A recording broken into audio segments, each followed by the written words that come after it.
Hey guys, so I'm going to give you the one advice if you're in any type of business which is basically going to save it. Stop being nice. So, I want to tell you the story of Gabby, this golden retriever you're seeing here. This story starts actually with Bentley. One of my fellow breeders called me and told me, okay, I have this dog I want to breed with your Bentley, and can we do it? And I was like, okay, fine. We charge 50,000 to breed with our solid black long coat German Shepherds. Are you okay with that?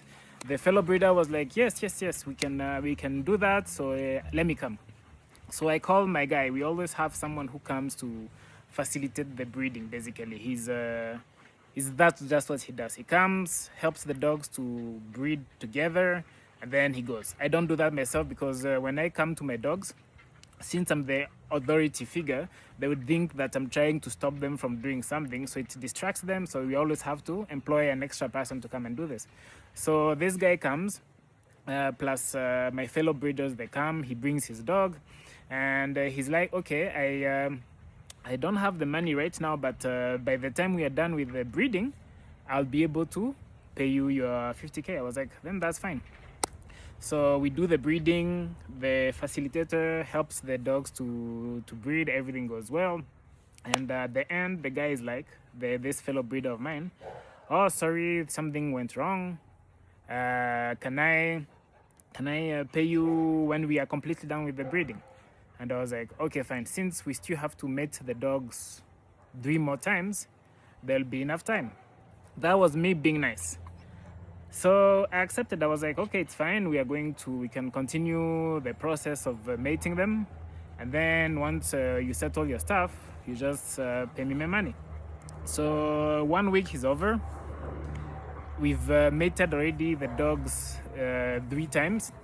And at the last time now, I call my fellow breeder. I'm like, okay, your dog has finished to breed.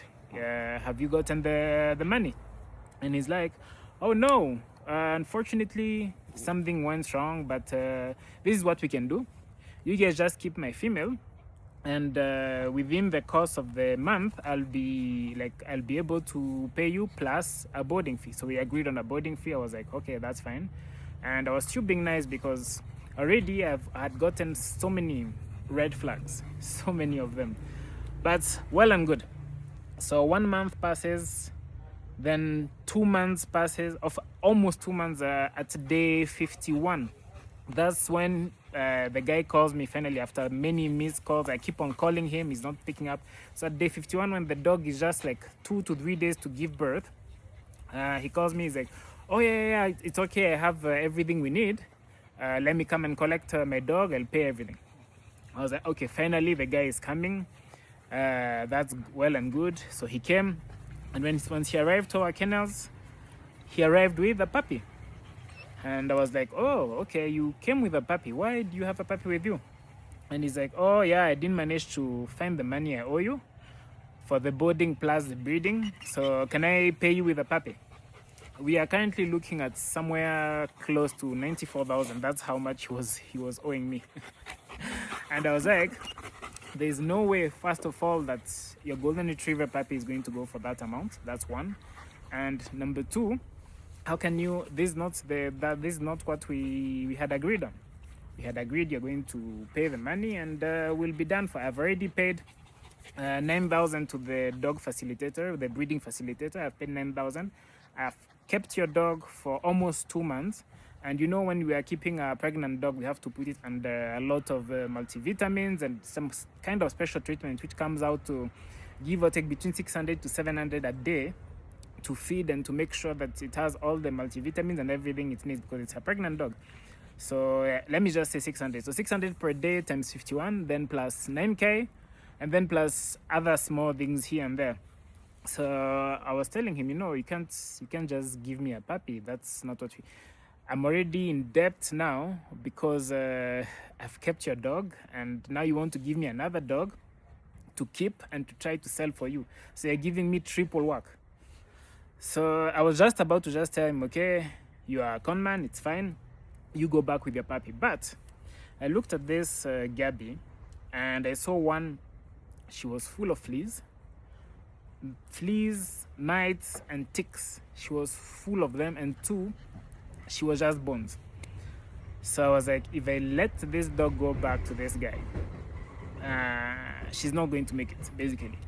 So I said, you know what, let me continue getting losses, because this is another loss I'm going to take, but at least let me save this dog and I keep this Gabby. I'm glad I did, and I would do it again if a situation like that happened, because a few weeks after that, the guy called me telling me, oh, actually some other of my dogs I had died or whatever, and I was like, after all this time you're not picking my phone calls, now you're calling me telling me your dogs are dying. Anyway, he was a crook, he was a con man. I got conned, and this is what I was saying. When you're being nice, how I accepted so many red flags. I accepted to not get paid before the work started. I accepted to keep someone's dog while waiting for them to pay me. And I was completely unable, because I was in a place where I had 3 dogs which were just about to give birth. So I could not keep a 4th one, which is not even my dog. So yeah, it was a whole complicated situation, and the guy knew I couldn't keep his dogs. At the end of the day, I had to give his dog back. Even actually when I gave the dog back, the pregnant one, she gave birth like 2 or 3 days afterwards. So that's how close we were to me having to keep now 4 mothers who were giving birth at the same time, and I couldn't. I just don't have the capacity. So yeah, by being nice, basically I've lost almost 30,000 right now. And this is why I was telling you, when you are nice in any kind of business, you're basically wasting yourself. You're wasting your time. People abuse of you.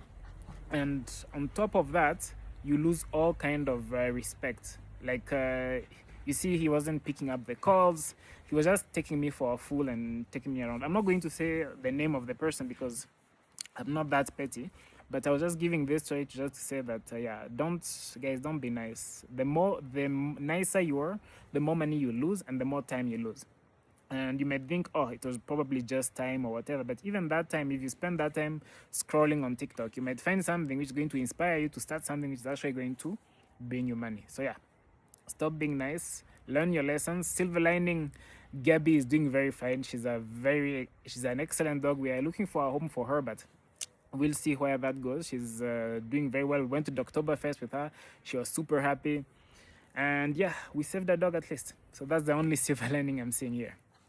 Cheers.